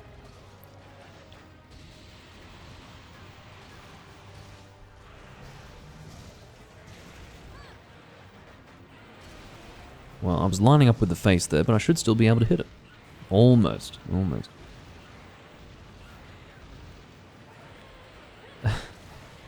Apparently this person is a or a cat hunter. Sorry, I read cart hunter. Very well. A cat hunter in Double Cross. Well, I don't know. People are welcome to use cats if they really, really want to. Do I agree with it? No, but... Sorry, I didn't realize bombs were being placed down over there. Why they were being placed there, I can only assume it relates to breaking a part of the monster. But the thing with placing bombs when a monster is sleeping is that it needs to be coordinated, okay? Like, for it to really work properly, maybe, no, that's not really true. I suppose as long as the damage is dealt correctly for the wake up, and then as long as the other bombs can detonate, it's fine. But ideally for a bomb wake up that involves people placing bombs, there needs to be some sort of coordination that allows for everyone to be able to place the bombs in such a way that they detonate on wake up, which therefore requires that they're placed in the same general location. So, yeah, if we're just going to randomly put it on some claw that is yet to be broken on the Argonautor, I don't think that's going to work very well. And quite frankly, I don't think it did work very well there. That's my assessment of it. Well, no, here's the interesting thing, Peaberry. It's not just gunners that can take advantage of that. Peaberry mentions the fact that the armor of the Argonautor can be melted by fire element. Now, the weapon type that can take best advantage of that is in fact gunlance. The reason why is that gunlance shells deal a very small amount of fire damage. Not much, not any amount that would be considerable in any other scenario. It is enough fire damage to melt the armor of an Argonautor, which means that you can deal fire damage to the Argonautor with your shells, whilst also dealing other damage. But on top of that, you can have... Oh, I've just broken off from everyone. For fuck's sake. Alright, I'll abandon. I'm not going to solo 2 more Agnaktor, that's pointless. But yeah, you can actually have fire damage with your shells and then be using a water gun lance. So, technically speaking, gun lance is your best weapon choice with Agnaktor.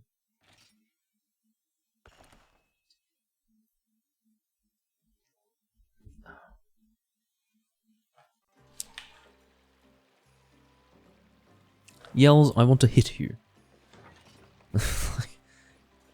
Like if I'm equipping a water greatsword and you say dragon is better than water, and then you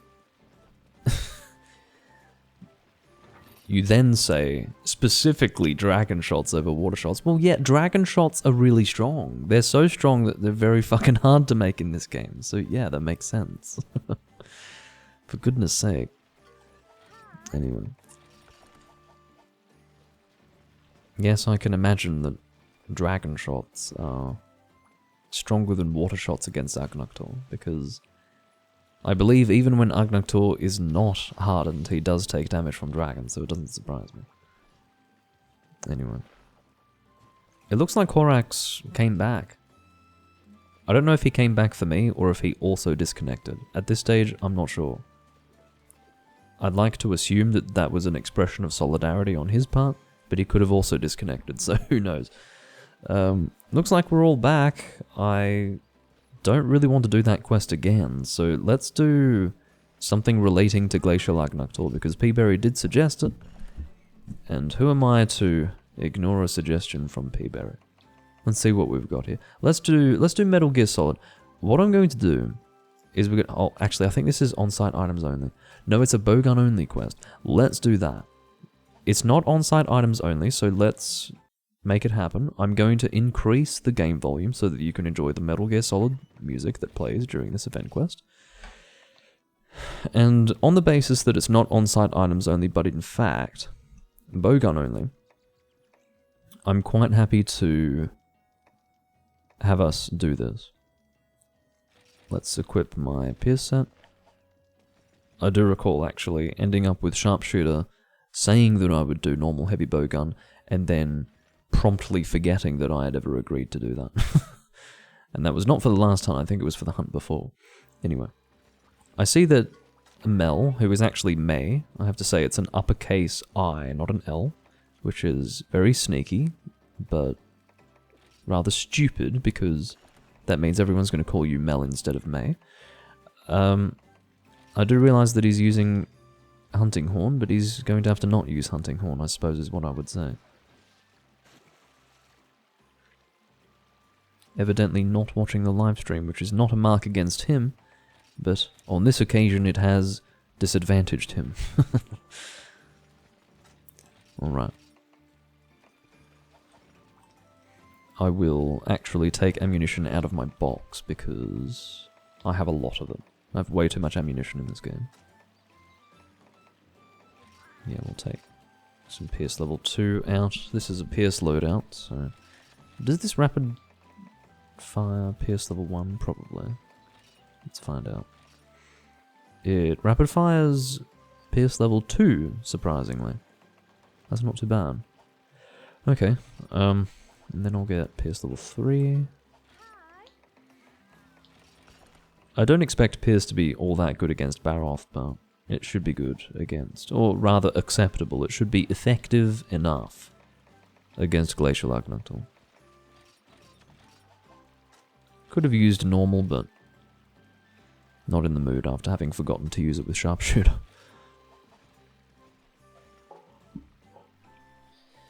The Palico lover is Mel, not May. Okay. Okay. Apparently there's another person who plays Double Cross, who is M-E-I, not M-E-L, who is a cat lover. But interestingly, M-E-L, or excuse me, M-E-I, also plays Double Cross, so now I'm thoroughly confused.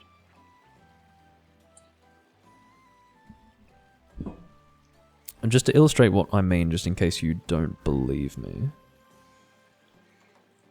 at M-E-L, you can see it's, well, Not that you would know. But M-E-I, that's the person. That's them. That's who I'm hunting with right now. You can see that it comes up as Mel, but it's M-E-I when I type it. M-E-I. That's the fucking person. I don't get the point of it, but I guess it's a cute troll incorporated into one's name. Yes, that's the cat lover. Okay, well, this is who we're playing with. There you go. Yes, that's an I. It's uppercase. I told you.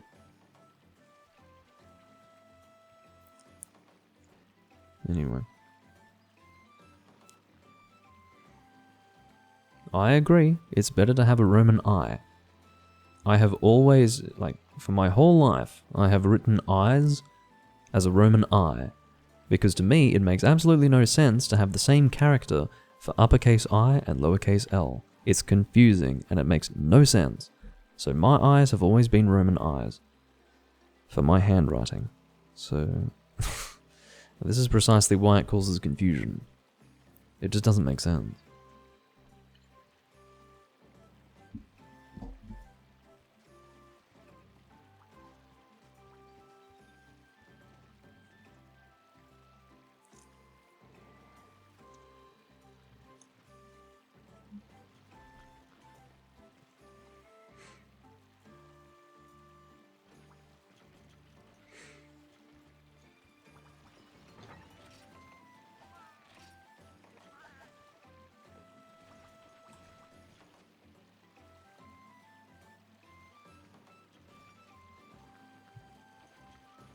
But yeah, I remember being maybe 7 years old when I realized that I really should use Roman I's because otherwise it was just fucking confusing. Or at least nonsensical. Alright, Metal Gear Solid, let's bump up the game volume a little bit. Let's listen to that fucking sweet Metal Gear Solid music. Those of you familiar with Metal Gear Solid might enjoy it more, but... anyway.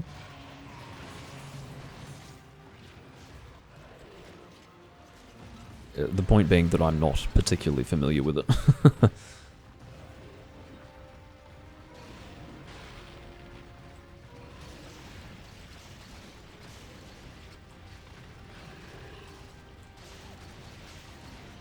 Just a nice touch, I guess.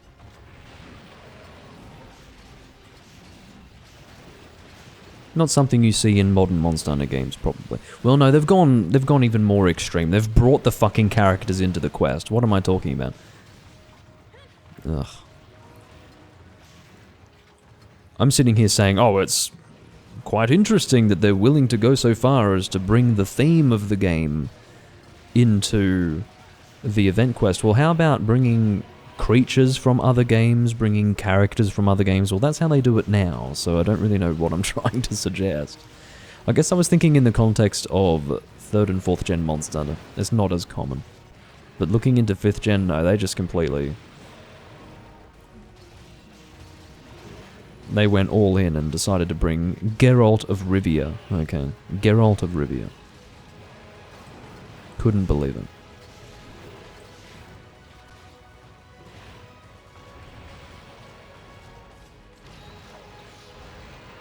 Uh-oh.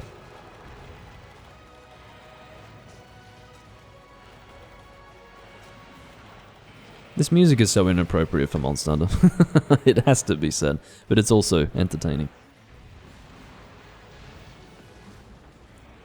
Yes, I do remember the crossover in Metal Gear Solid Peace Walker. I'm not keeping track of what's going on, clearly. I'm also not going in the right direction. This is pathetic.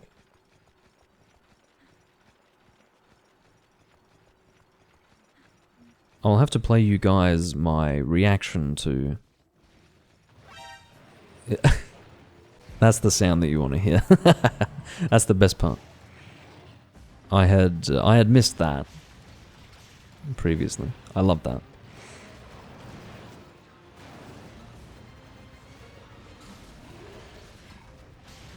It's so strange for Monster Hunter.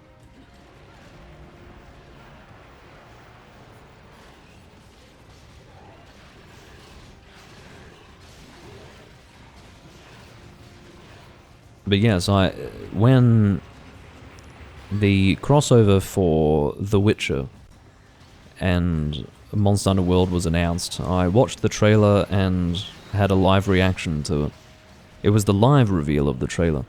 I would have been cackling a lot more vocally if it weren't for the fact that it was like 2 a.m. So, yeah. My laughter was very contained, but it was clear that I was laughing a lot. We'll put it that way. I couldn't believe it. I mean, some people like, what I love is that there was a rather stark contradistinction between my reaction and other people's reactions. I was disgusted, appalled, but also entertained by the fact that they were doing this, whereas other people were like, oh, this is awesome, this is amazing, oh. Fuck me. I actually feel that bringing characters from another game into Monster Hunter demeans Monster Hunter. Genuinely. I mean, maybe some people think I'm joyless and sad for feeling that way about it, but I genuinely feel that it demeans the series to break the fourth wall like that. I'm sorry. This is actually coming from someone who doesn't care about the lore as well. Like, actually. In my opinion, it's just the right amount of collaboration between Monster Hunter and another series. It's just the right amount of crossover to have the ability to craft weapons from other games, to have the OST of the game change as you're playing an event quest, for example, but to actually bring characters and monsters from other series into Monster Hunter. That was something that I never thought that Capcom would do for Monster Hunter, but then they did it for Monster Hunter World because that was when they really started to do away with everything that up until then was typical of the series. You know, they just did away with it. To me, I saw it as a cheap cash grab, actually. That was the way I interpreted it. That's what I mean, like Behemoth. I don't know if there are other examples of that, but when I mentioned monsters, that's what I meant. That's my experience of it.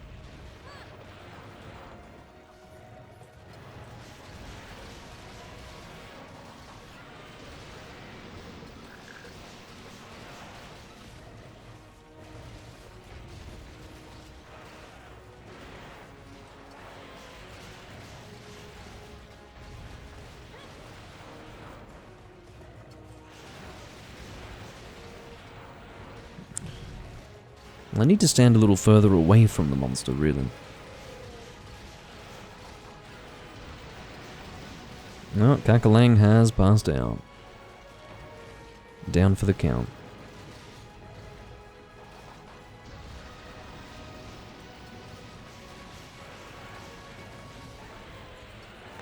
I can see that Horax is shooting pellet shot. I hope he is doing that with great care. Well, he just hit me with it, so... To shoot pellet shot is online. To shoot it online is only acceptable if one has totally run out of all other ammunition and is shooting it very carefully. The only other scenario where it is acceptable is if that person is shooting demon shot on their fellow hunters, or is it armor shot? I think it's armor shot, actually. If you shoot armor shot on your teammates, it prevents them from being flinched by pellet. That is an actual strategy. It's not something you see very much anymore, it's very old style. But, you know, back in the day when there used to be pellet gun mains, they would actually shoot armor shot on their team to prevent them from flinching so that they could shoot their pellet. But, yeah, I think the last time I saw that in recent years was probably like 3 years ago. It is a thing. It's a thing.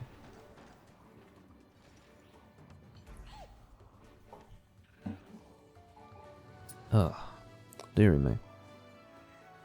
Alright, I will look for that, that reaction video of mine.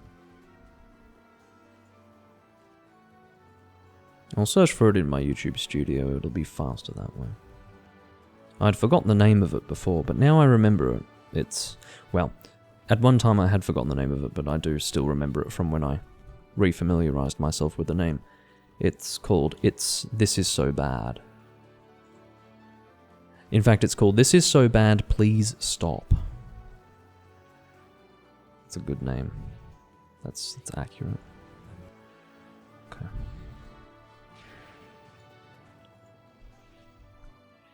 No.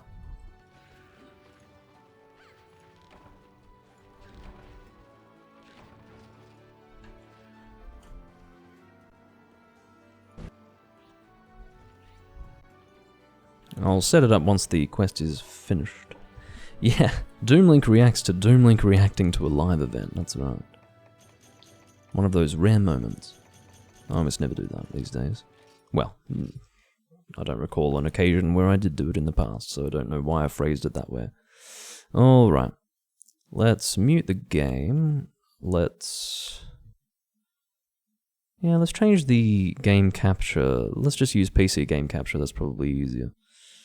Now I have to figure out which window to actually share. Here we go. I will just share it as the window, it's probably easier that way. So this is from December 2018. Oh my god, fine, I'll do it like this.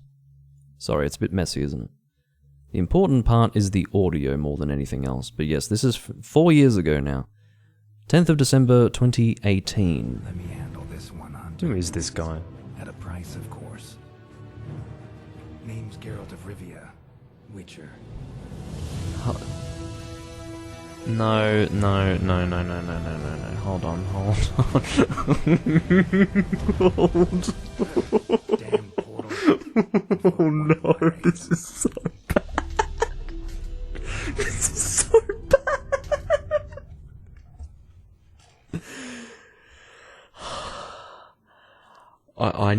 I could fucking cry after seeing that. I was shocked. I couldn't believe it. I would have been screaming if it wasn't 2 AM. I would have been screaming. I was sitting here in silence. I was stunned and disgusted. I'm stunned. We're bringing you a brand new experience never before seen in the Monster Hunter series. They've actually brought the character into the We also game. prepared Like, new voice recordings specially for this oh collaboration, shit. complete with the original voice actors for the part of Geralt. The trailer we What showed were they earlier was in English, thinking? but the full update will. What were they thinking?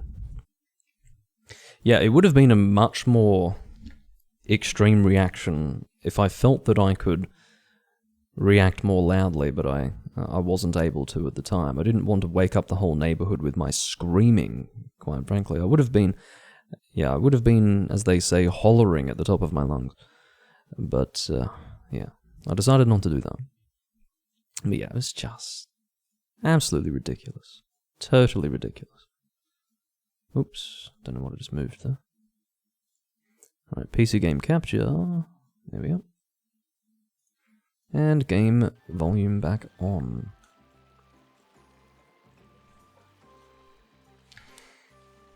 Alright. So, what is our current hunt? I suppose it's for me to decide. Again. Hi. Says the lady with the green outfit.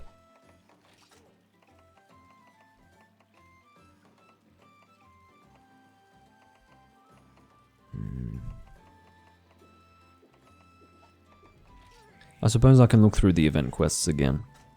The list is a little more entertaining.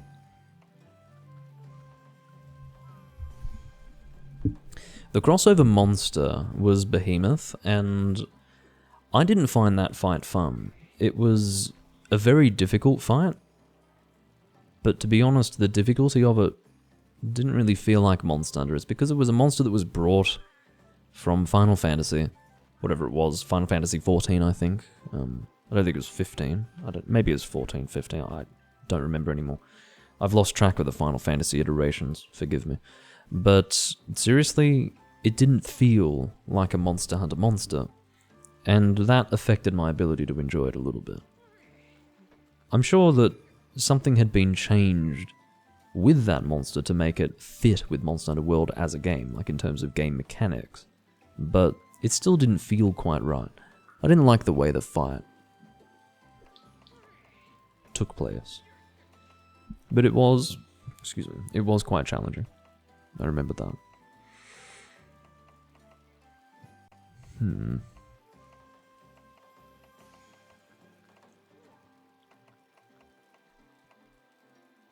What is this event Genmoran? Is it a really strong Genmoran? Let's do event Genmoran, why not?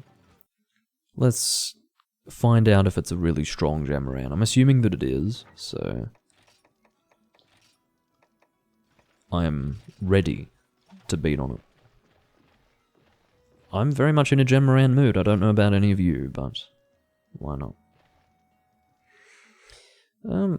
There is an armor and weapon, at least an armor set associated with that monster. I don't know about weaponry. I'm not sure. Rulian has posted a quest. I'm happy to do his quest after I've posted this. It's just because I've gotten ready for it, so I don't want to go back at this point. I'm sure he will. Wait, can he even join this? Oh, what is his hunter rank? I didn't even check, actually. Let's have a look. Player info.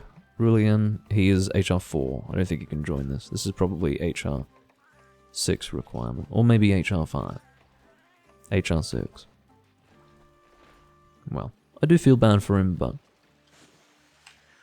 this isn't really a room designed to go through people's key quests in HR 4.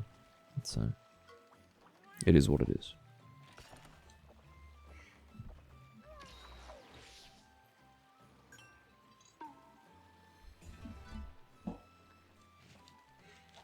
Behemoth didn't... He may look it, but he doesn't... When you fight him, it doesn't feel quite right. That's how it was for me. Maybe other people felt differently about it.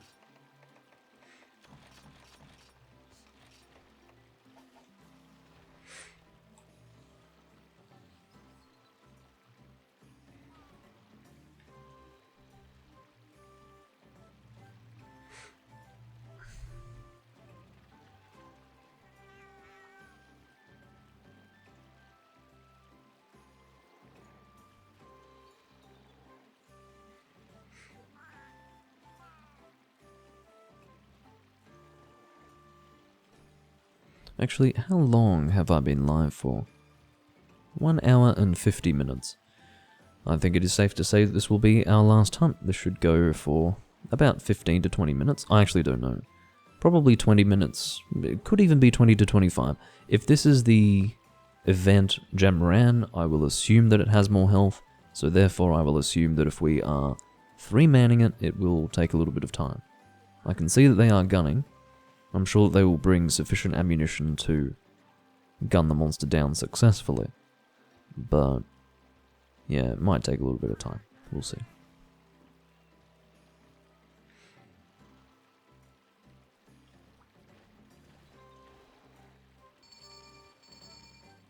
Let's do it.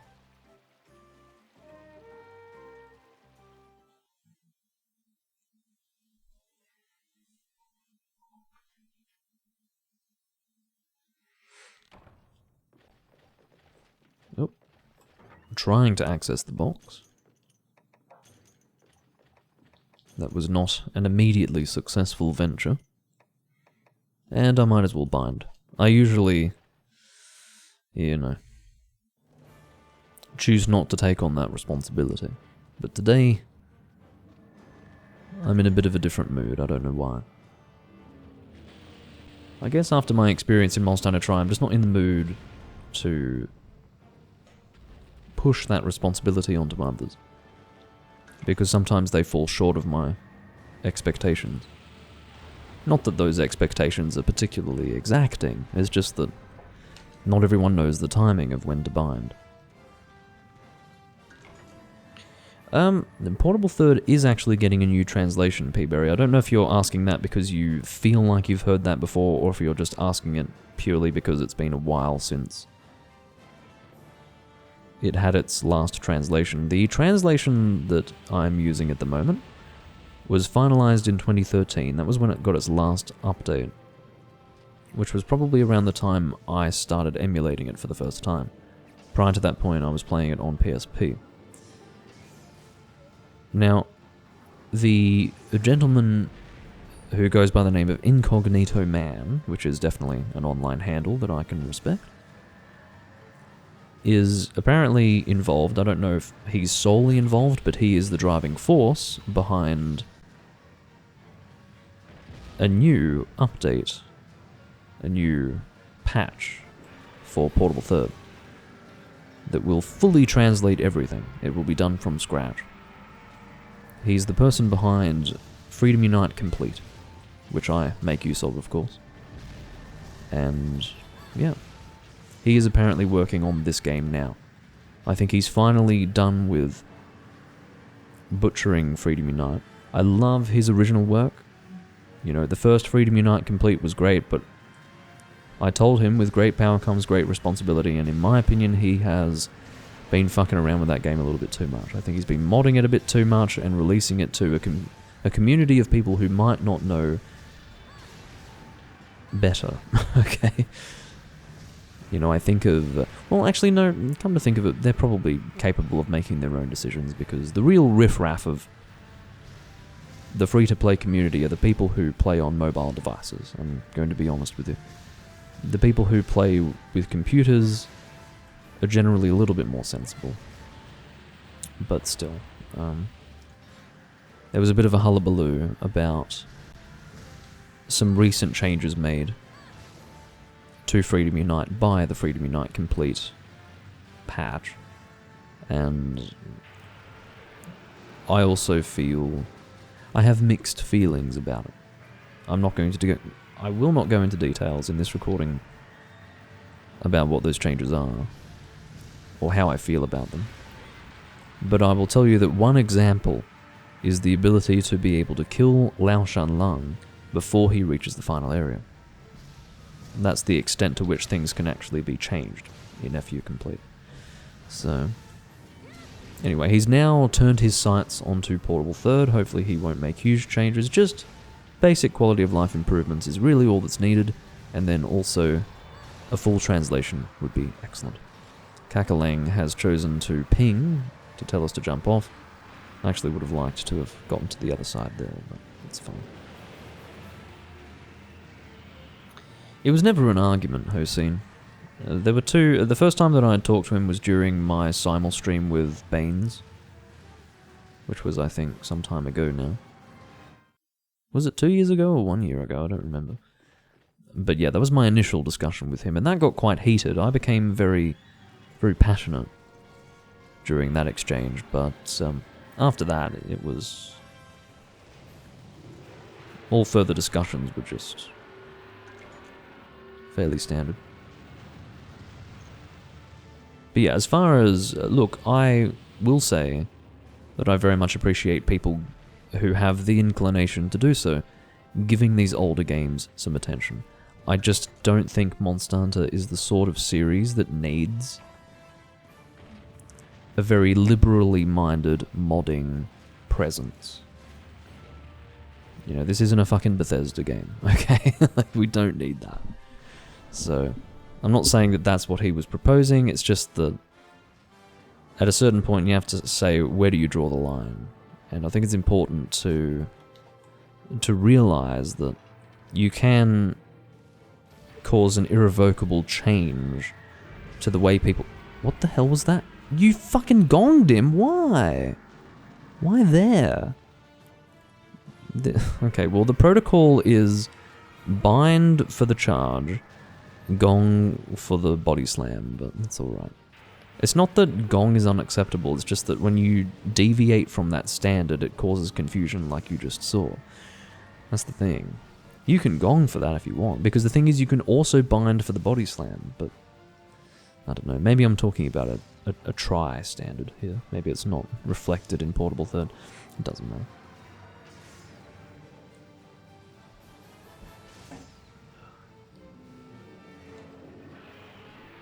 Yeah, I want to hunt with more people in voice chat. I do need to do another live stream with Beans. I tried to organise it last time, well, not long after the last live stream, but the thing is he's a busy guy. I think he hunts with a lot of other people. I don't. There's a very small number of people that I would want to hunt with while doing my own stuff. Baines is one of those people. I like the guy. As far as Ethan is concerned, it's sort of hard with Ethan because I would like to be able to hunt with him, but he doesn't really want to play anymore. He does, but only in certain games. He doesn't have that drive to keep playing Monster Hunter like I do. He's someone who really wants to play new Monster Hunter games, and is deeply distressed by the fact that new Monster Hunter doesn't do it for him. Can I just say, P-Berry, that before you gave Rise another chance, or decided to play Rise, I think with your partner, Ethan decided to actually get Rise for PC, and he fucking played it. He knew that in doing so he would... I guess... it was poking the bear, we'll put it that way, with me. He knew that I would not be supportive of it. But he said, it was almost like he was distressed when he said it. He was like, look, Doom, I just want to try it. I don't know if I'm going to like it, but I want to try it.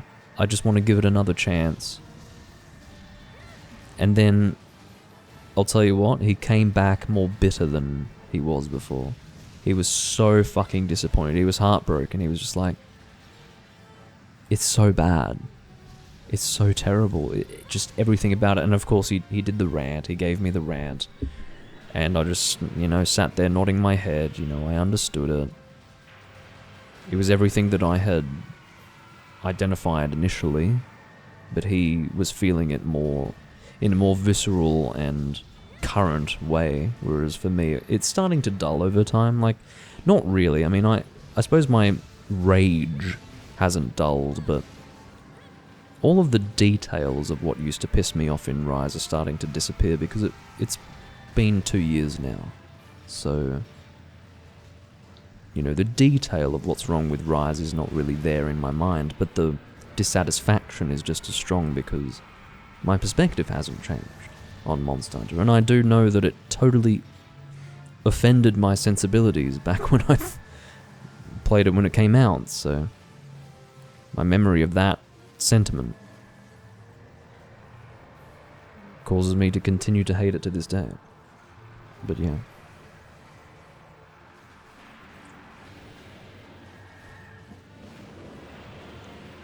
I like the monsters. In Monster Hunter Rise, I actually liked the monsters. I thought they were pretty cool.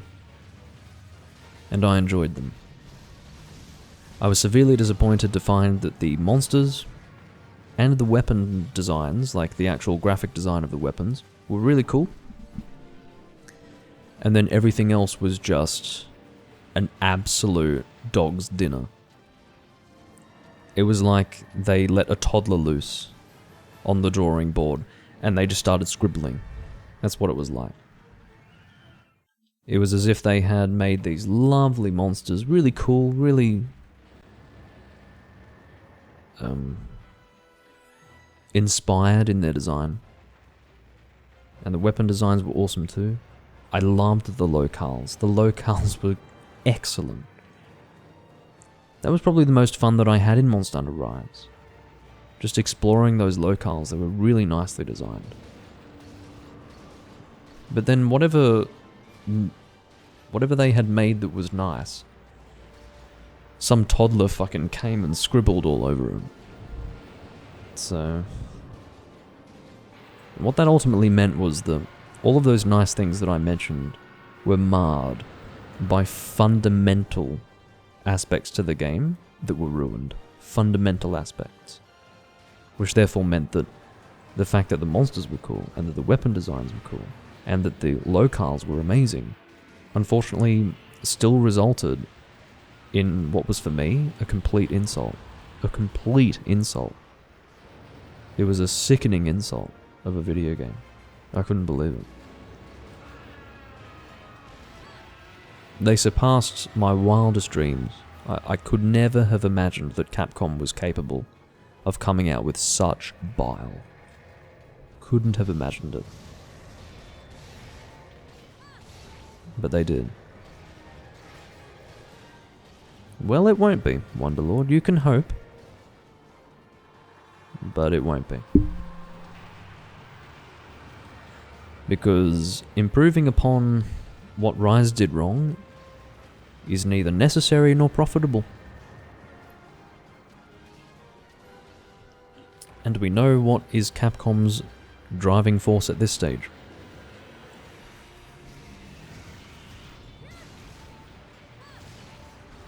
We know what it is. I have to say, it's so painful to fight Jen Moran with these low resolution textures on his body after having played Monster Hunter Tri. I actually am not convinced that that was a higher HP Jen Moran. We are either extremely strong, or that was not a higher HP Jen Moran. Maybe we're just extremely strong. There's only 3 of us, you realise. And this is an event Jen Moran. What would cause this to be different from the regular Jen Moran except for health? We can see that the moves are the same, so it must be health, right? But we just fucking annihilated this monster with 3 people, so maybe we're just very strong. Maybe this is just another expression of how easy Portable Third is as a Monster Hunter game. I don't know. At any rate, that will probably conclude this live stream.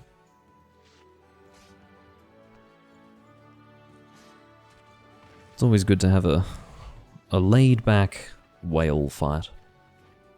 I like killing this sand whale. It's fun. There are some people who find it monotonous. To those people, I say, you have never fought a Lao Shanlong. At least not one from 2nd or 1st gen. Looks like Jen Moran died from the armpit. Which is sad, but there's not much anyone can do about it. Alrighty. I do thank you all for watching. I will see you next time I'm recording Monster Hunter, which will ideally be tomorrow. And I will see you then and bid you all farewell for the moment. Bye bye.